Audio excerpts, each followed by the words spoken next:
Yeah, I'll react to that, sure. Hey guys. Okay, why Wagyu beef is so expensive. I've heard of this stuff. Now,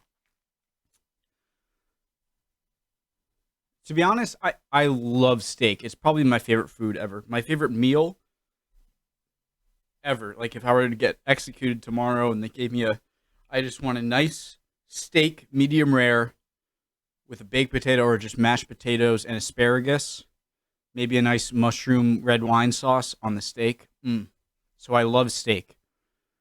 But just looking at the opening image here, that is, in my opinion, that's too much marbling. That's too much fat, in my opinion. And let's get started.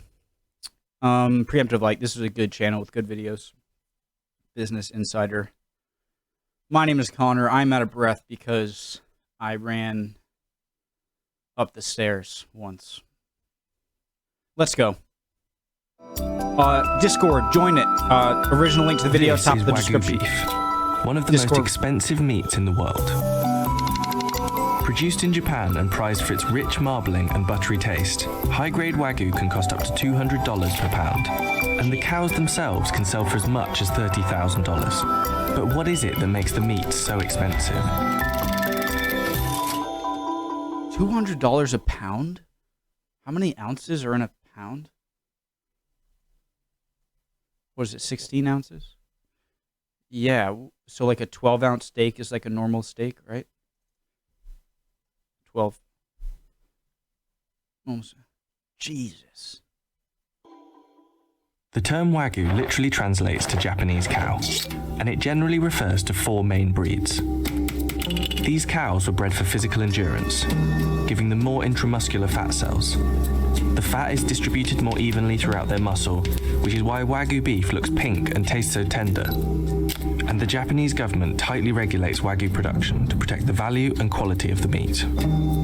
Wagyu is graded on 2 main factors: how much meat can be yielded and the quality of the marbled fat. Only A3 to A5 Wagyu is certified for sale in Japan, and the higher the grade, the higher the price.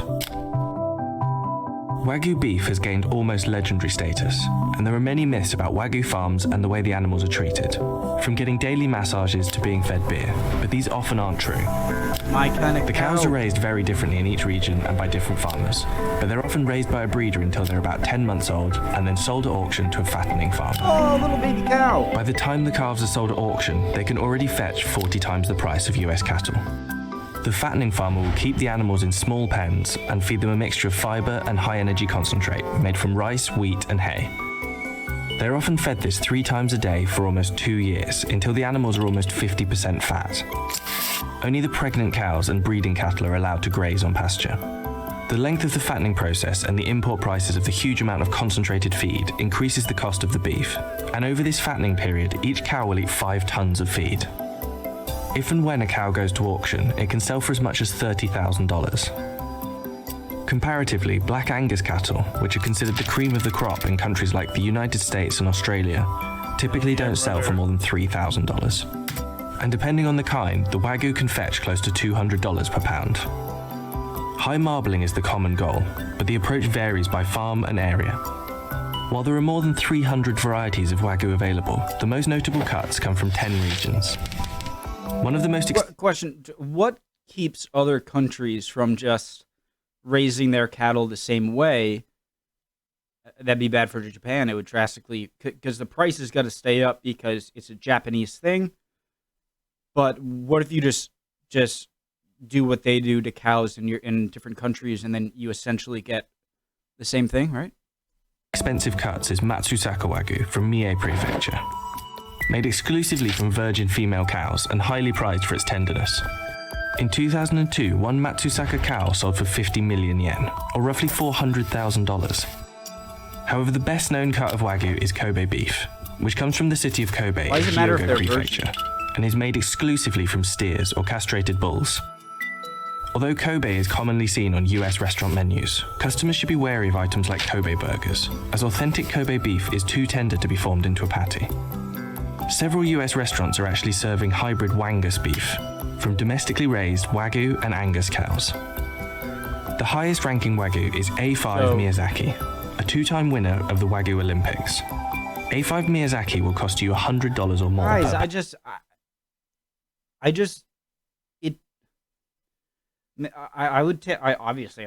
would taste it. This like $200 steak. Of course, I'd taste it, but pound. At Sakamai in New York City, it's the Wagyu of choice. I like fat, but the restaurant is best known for serving it in an $85 katsu sando, a popular Japanese-style sandwich. On a busy night, we probably serve about 25 of them at $85 a pop. What do you mean a pop? Per little sandwich? Because Wagyu is difficult to find in the U.S., yes, we do have a number of customers coming to us just to try the Wagyu. 85. Sometimes Two Top will come and just order the sando by itself. There are a lot of tariffs and quotas on Japanese beef imports, and it's actually not allowed to import live cattle, so it is very difficult to source Wagyu. So is it worth it? We decided to have our team give A5 Miyazaki Wagyu a try. Holy sh**. It's so good. Well, it's really like, it's like buttery. It's like as if it was like coated in butter. But it wasn't. It was literally just salt and pepper, which is crazy. I don't want to be that guy, but I sort of do. And even if they didn't like it, would they really say, I'm not a fan? If, it's... And I did learn, so you're not allowed to import live cattle. So it's more about the genetics of the cattle itself rather than what they eat that gives it its Wagyu flavor.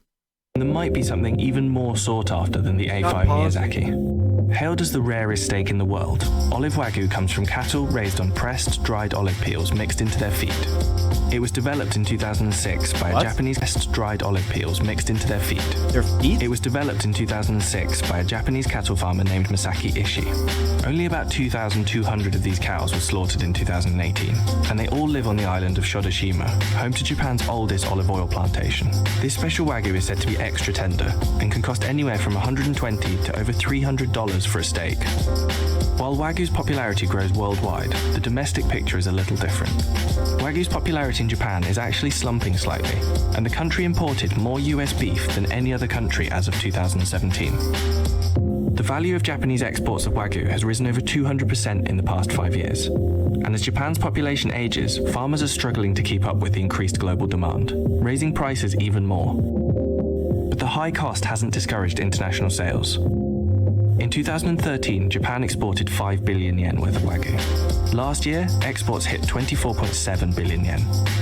And many producers are now getting halal certifications for their slaughterhouses, so they can export to Muslim countries. However, Japan may eventually have some competition when it comes to producing high-quality Wagyu. Countries like the US, Australia, and the UK have been working on breeding their own Wagyu, usually relying on crossbreeding. Most British, American, and Australian Wagyu are only 50% purebred, but that may be changing soon.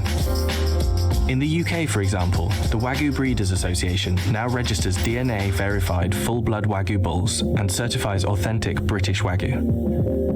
New methods and increased regulation may result in a product as good as the original, which means that there soon could be a lot more Wagyu that costs a lot less. Can I be honest?